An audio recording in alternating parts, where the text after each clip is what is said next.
Galarua sudah ada di apa? Zaitun. Al-Zaitun.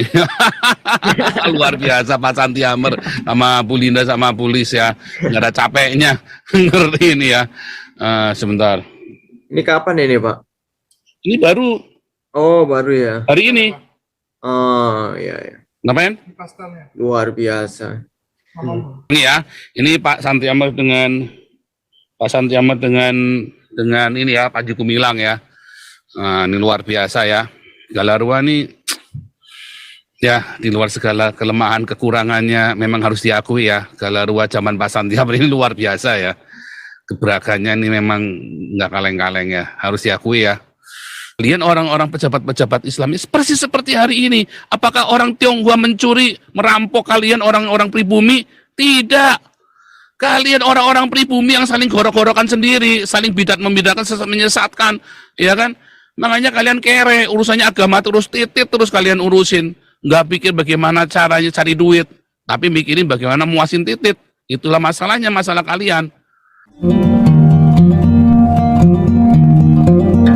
Martinus Surabaya. Martinus Surabaya, silakan. Mana nih Martinus? iPhone. Malam, Pak Paul. Iya, malam. Ya, saya mau menanggapi dan mau menurut pendapat saya ya, untuk menghadapi kadrun-kadrun ini memang kita harus bersatu, Pak Paul. Terus yang kedua juga kita harus mapping dulu ya, Pak Paul. Ya, mapping dalam artian kan ada yang bilang ada Islam yang baik, ada Islam yang kurang baik. Sebenarnya bukan Islamnya Pak, kalau menurut saya, tapi ada orang-orangnya. Ada orang-orang yang seperti kayak JIL ya, jaringan Islam liberal, yang dipimpin oleh Ulil Sadala, kalau nggak salah itu, menantunya Gusmus ya Pak ya. Itu harus dirangkul kalau menurut saya gitu loh. Kalau misalnya kayak Pak Paul kalau mau ngerangkul itu bagus Pak gitu. Itu dengan Panji Gumilang gitu ya. Jadi ada kelompok-kelompok yang dia itu memang berbeda pola pikirnya, tidak seperti grupnya si Rizik itu Pak yang mengaku ahli sunnah lah ya kan, gitu-gitulah ya kan. Jadi kita harus mapping dulu gitu. Jadi ada kelompok JIL, ada kelompok-kelompok lain. Mungkin ada yang percaya Ahmadiyah atau ada yang percaya apa lagi tuh. Kan banyak tuh aliran-aliran di Islam tuh. Nah, maksud saya gini, mereka-mereka yang menentang Panji Gumilang yang pro MUI itu kan sebenarnya kan nggak semua orang Islam kalau menurut saya Pak gitu. Masalahnya mereka-mereka yang menentang Panji Gumilang itu sangat nyaring suaranya Pak, mirip kayak Ahok gitu. Waktu melawan Ahok dulu juga kan sebenarnya nggak semua orang Islam yang mendukung fatwa MUI kan. Buktinya apa? Buktinya pemilih Ahok itu Ahok mendapatkan suara 42%. Sekitar kira-kira kurang lebih berapa juta itu ya, 4 juta apa 5 juta gitu. Itu kan dari 42% itu 30% kan orang Islam Pak. Iya kan? Artinya orang Islam itu kan yang milih Ahok itu tidak mengikuti fatwa MUI yang mengatakan itu pemimpin harus ini kan harus sama Islam kan gitu. Jadi menurut saya ya kita harus banyak bergaul dengan pemikiran-pemikiran yang liberal itu Pak gitu. Dan saya lihat juga di beberapa YouTube itu kan kelompok kadrun ini sangat khawatir Pak, sangat khawatir dengan orang-orang Islam yang pola pikirnya itu berbeda dengan mereka Pak gitu loh. Karena mereka sama-sama memahami Al-Quran gitu, hanya tafsirannya yang lebih terbuka gitu Pak, ya kan? Seperti kayak kalau menurut saya kayak Alwi Shihab ya kan, terus apa lagi tuh ketua NU sekarang juga sebenarnya agak terbuka wawasannya Pak. Cuman dia kurang nyali aja, kurang berani gitu. Ya yang Boleh Stakuf itu kan dikomentari sedikit boleh nggak? Biar jelas gitu. boleh. Jadi gini, jadi ya saya setuju dengan Ulil ya. Tadi diberikan dia moderat lah. Ya. Tetapi sekarang kita lihat Islah Barahawi. Dia penentang ras itu Habib.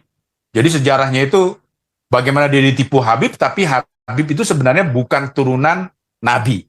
Dia keras. Saya dukung tuh Islah Barahawi. Tetapi begitu Islah Barahawi yang jadi penasehat ahli Densus 88, dia menyerang Panji Gumilang, saya langsung hilang tuh Pak.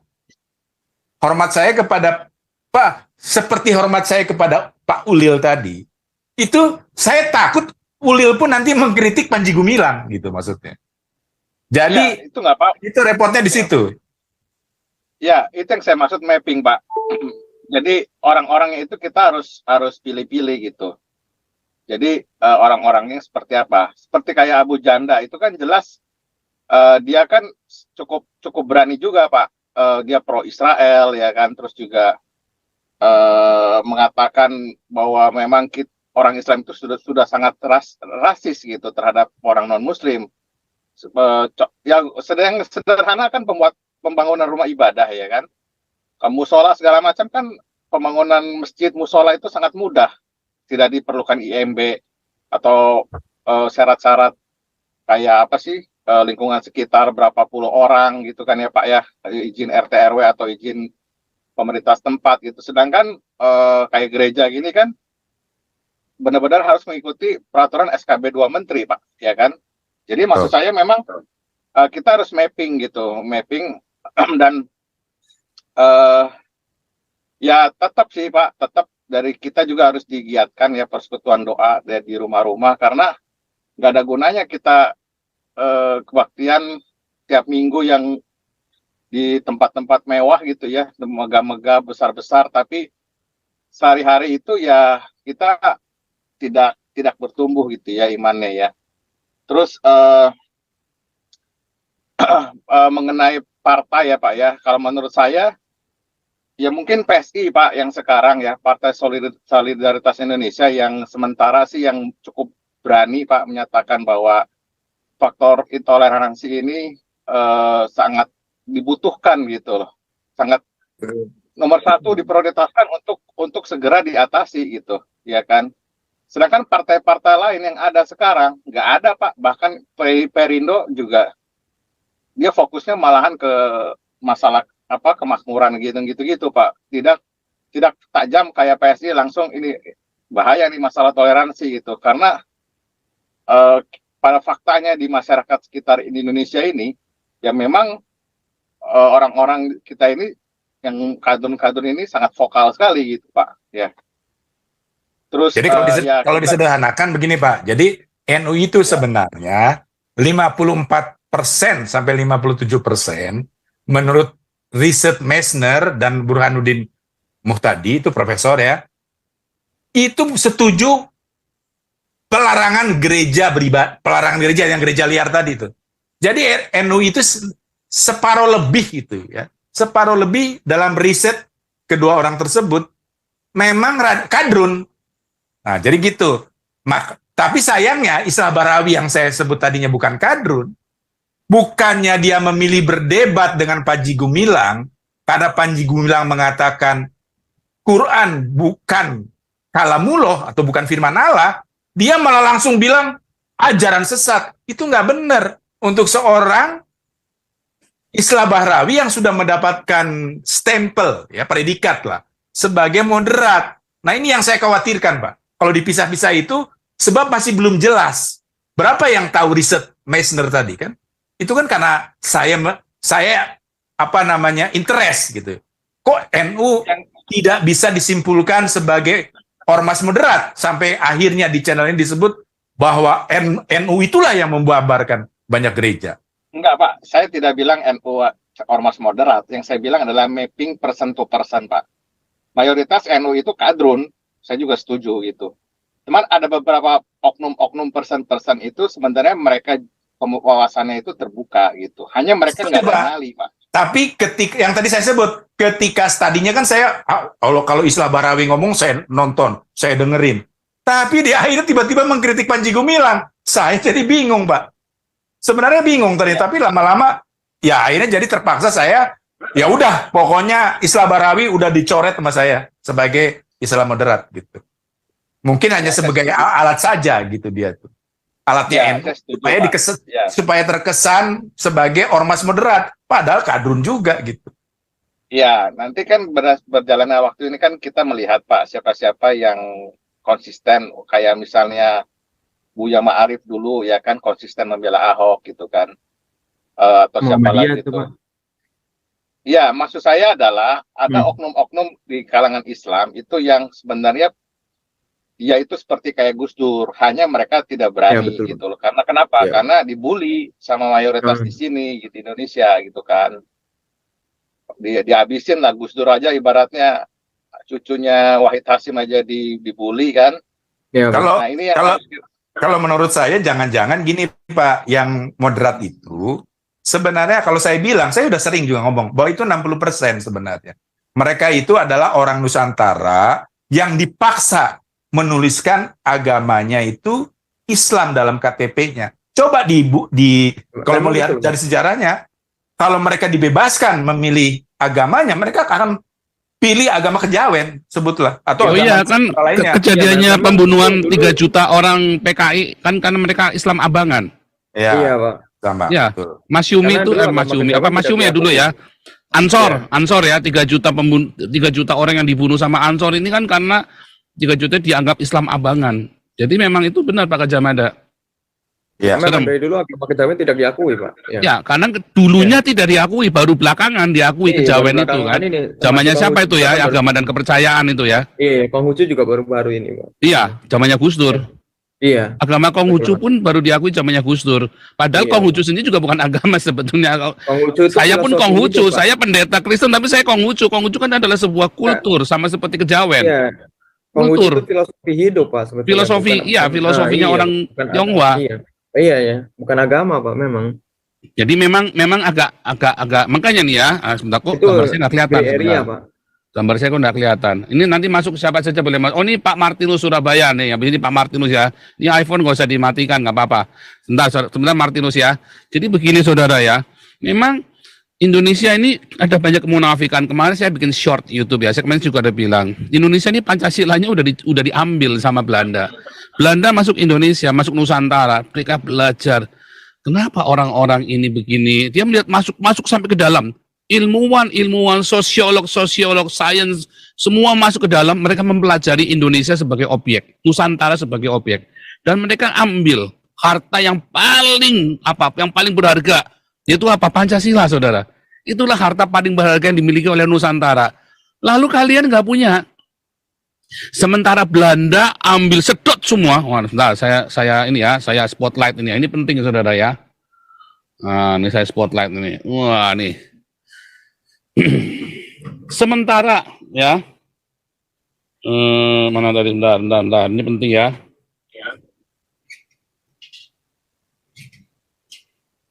Sebentar, ini penting ya. Ini Pak Martinus sabar ya. Ini juga sekalian saya tampilkan. Galarua sudah ada di ini ya. Galarua sudah ada di apa? Zaitun. Al-Zaitun. Luar biasa Pak Santi Amer sama Bu Linda sama Bu Lis ya. Nggak ada capeknya ngerti ini ya. Sebentar. Ini kapan ini, Pak? Ini baru Oh, baru ya. hari ini. Oh, iya. Ngapain? Luar biasa. Cabenya mana ya? Oke, sebentar, saya sambil makan pastel ini ya, bikinannya istriku. Sebentar ya. Sabar ya Pak Martinus. Mana nih, saya repot nih, bentar. Rempong banget saya nih. Ini lagi beres-beres ruangan kali ya. Oke, ulangi ya. Ini Pak Santi Ahmad dengan ini ya, Panji Gumilang ya. Nah, ini luar biasa ya. Galarua nih ya, di luar segala kelemahan, kekurangannya memang harus diakui ya. Galarua zaman Pak Santi Ahmad ini luar biasa ya. gebrakannya ini memang nggak kaleng-kaleng ya, harus diakui ya. Cuman memang ada beberapa yang saya komplain berat tentang Galarua. Cuman ya gimana, memang terbatas. Kalian nggak ada yang mau bantu. Mereka kerja bertiga sendirian, gimana kelar kerjaannya, saudara? Nggak bisa kelar, kerjaan cuma bertiga, runtang-runtung. Ya kan, sementara juga tetap ada namanya gesekan, akan tetap ada, saudara ya. Butuh aktivitas banyak ya, butuh aktivis banyak. Oke, kita lanjut lagi ya. Ini ya, saudara ya, ini saya mau ngomong nih ya. Ketika Belanda datang ke Indonesia, ke Nusantara ya, Belanda itu belajar, dia kirim semua ahli agama, ahli sosial, maunya sains ya, yang secara sains. Dia riset, dia amatin, dia terus, saudara, 350 tahun, coba bayangin. Mereka riset di Indonesia. Apakah kalian dirampok? Enggak, saudara, mereka bayar semuanya. Yang ngerampok siapa? Kalian sendiri, orang-orang Islamnya sendiri, orang Islamnya. Tapi Belanda ini kan penasaran, kenapa zamannya Majapahit mereka bisa hebat sekali? Kenapa zamannya Islam mereka jadi lemah? Ngamatin Belanda, saudara. Apakah Belanda mengambil Islam dari Indonesia? Tidak, saudara. Dia ambil Pancasila. Ya, kejawennya ini, saudara, diambil. Pancasila ini kan kejawen. Kultur aslinya Indonesia, kultur aslinya Nusantara, dia ambil ya dari Timor, dari Papua, dia ambil ya semuanya, ya dari Manado, dari Sulawesi, dari Kalimantan, orang-orang Dayak, dari orang-orang Melayu. Mengapa ada Sriwijaya yang begitu kuat? Runtuhnya Sriwijaya karena apa, saudara? Karena dikawin sama Islam. Runtuh, saudara, dikawin sama Islam. Ya, Majapahit runtuhnya apa? Dikawin sama Islam. Runtuh, Sriwijaya, Majapahit, dua-duanya runtuh gara-gara apa, saudara? Gara-gara Islam masuk, saudara. Ya, saudara ya. Nah, kemudian dia temukan, oh ini dia intisarinya Sriwijaya, ya, Majapahit. Intisarinya apa, saudara? Dan raja-raja yang luar biasa di Nusantara ini kan dulunya wilayah Majapahit semua ini, saudara ya. Oh, ternyata ada Pancasila. Pancasilanya diambil, saudara. Lalu sementara Anda berlomba-lomba mencium batu fakir, mampus sekali ya. Sementara di Belanda tiap hari mereka mengamalkan Pancasila. Hari ini, wah luar biasa, saudara ya, multi etnik, negara dengan multi etnik. Anda lihat di senatnya, saudara ya, wih multi etnik benar di Belanda ini, ngeri, saudara ya. Multi etnik benar, dan hampir tidak ada kerusuhan rasial, saudara. Anda kalau orang Maroko bunuh orang Belanda, nggak pernah disebutkan ini ada orang Maroko, nggak pernah. Kalau di Indonesia kan langsung seorang keturunan Tionghoa, langsung seorang pendeta, langsung disebut, saudara ya. Kalau di Belanda nggak boleh, saudara. Oke, ada orang nusuk orang, ya sudah. Nanti kemudian nanti udah lama baru tahu, oh ini orang Maroko ternyata. Tapi sebenarnya kita sudah nebak, ini orang Maroko yang suka nusukin orang ini. Yang ini pasti orang Kadrun, ini pasti orang, kita sudah nebak. Tapi itu nggak boleh di media. Nggak boleh ada, nggak boleh ditulis. Karena itu adalah bentuk bagian dari rasis. Oh agamanya apa? Nggak pernah ditanya, ini ada orang Islam, nggak pernah, saudara. Di Belanda nggak boleh. Geert Willer saja dihajar habis-habisan, memang tidak dihukum ya. Tetapi dihukum secara sosial dia. Dihajar, saudara. Nah itu yang terjadi, karena Pancasilanya sudah dicuri, saudara. Bukan dicuri ya, Belanda mah nggak nyuri. Belanda membayar, saudara, semuanya. Rempah-rempah itu dibayar. Nah kalian orang-orang pejabat-pejabat Islam persis seperti hari ini. Apakah orang Tionghoa mencuri, merampok kalian orang-orang pribumi? Tidak. Kalian orang-orang pribumi yang saling gorok-gorokan sendiri, saling bidat-membidatkan, menyesatkan, ya kan? Makanya kalian kere, urusannya agama terus titit, terus kalian urusin. Nggak pikir bagaimana caranya cari duit, tapi mikirin bagaimana muasin titit. Itulah masalahnya, masalah kalian. Ya, makanya orang-orang Tionghoa, ya, sukses-sukses. Kalian orang-orang pribuminya berlomba-lomba muasin titit, pribumi yang Islam ya. Tapi kalau yang Kristen kan sudah belajar, masuk ke gereja, mereka pasti dicuci otak sama ini kan, sama orang-orang Tionghoa. Ayo kerja. Beda ya, makanya itu tadi ya Yusuf Kala ini ya, pecundang ya. Oke, lanjut dulu. Kau bilang kau menang debat, lawan domba yang sesat. Kau bilang banyak yang tobat.